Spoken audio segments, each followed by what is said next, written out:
দাগে সংবিধান সংস্কার কমিশন আমাদের কাছে জানতে চেয়েছে আমরা সংবিধানে কি সংস্কার দেখতে চাই।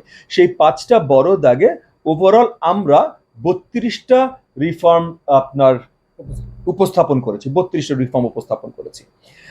এর বাইরে যে আরো কিছু থাকতে পারে না তা না, কিন্তু যেই দাগে তারা চেয়েছেন আমরা সেই দাগে তাদেরকে জানিয়েছি। আমরা আশাবাদী যে এগুলো সবগুলোই তারা সুনজর দেবেন। তারা কতখানি পারবেন এটা নিয়ে আমি অ্যাবসলিউটলি শিওর না এখন পর্যন্ত। আপনার দ্বিতীয় প্রশ্ন ছিল সংবিধান কতখানি পুনর্লেখন না সংযোজন। দেখেন আমাদের একটা ডকুমেন্ট আছে, আসলে কিছু আছে ভাষার বিড়ম্বনা।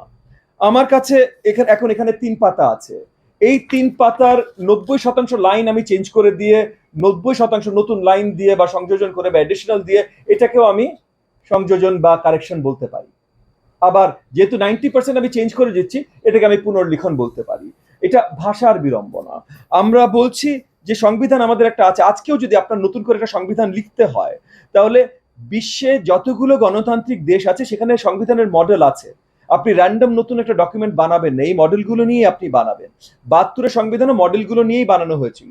এই মডেলের ভিতরে সংবিধানে যেগুলো লেখা ছিল তার ভিতরে অনেক ভুল ত্রুটি ছিল, একনায়কতন্ত্র নিয়ে আসা, আপনার গণতন্ত্র খর্ব করা অনেকভাবেই।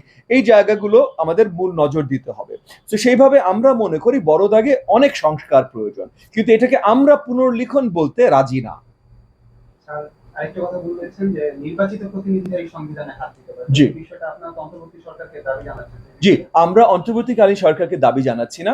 আমরা প্রথমত অন্তর্বর্তীকালীন সরকার আমাদের কাছে জানতে চেয়েছে এবং সেটাকে আমরা সাধুবাদ জানাচ্ছি। আমরা বিশ্বাস করি যে এগুলো নিয়ে আরো open dialogue, as opposed to শুধু একটা লিখিত ডকুমেন্ট, আরো ওপেন ডায়ালগ হলে আরো ভালো হতো, আমরা আরো খুশি হতাম। বাট এটাকে আমরা সাধুবাদ জানাচ্ছি এবং তারা চেয়েছেন বলে তাদেরকে আমরা দিচ্ছি। এবং এটা আমরা অন্তর্বর্তীকালীন সরকারের মাধ্যমে যেটা দেখতে চাই যে ওনারা সবার কাছ থেকে শুনে সবগুলো সংযোজন নিয়ে সুন্দর এমন একটা কাঠামো তৈরি করবেন যে যেইটা তারা জনগণের কাছে পৌঁছে দিতে পারবেন, আমাদের কাছেও পৌঁছে দিতে পারবেন যে সর্বসম্মতিতে এই জিনিসটা তারা পেয়েছেন।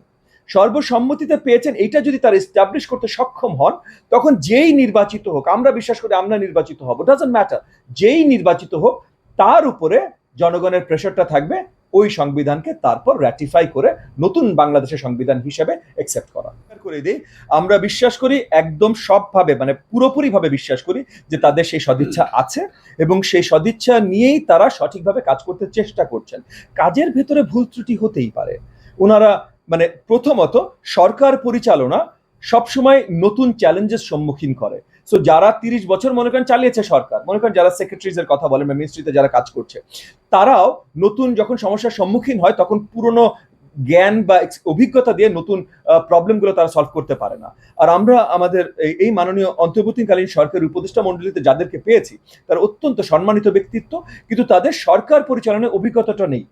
সো তার জন্য ভুল ত্রুটি তাদের কাছ থেকে আরেকটু বেশি হতে পারে বা হবে, এটা এগেন কোনো সারপ্রাইজিং কিছু না।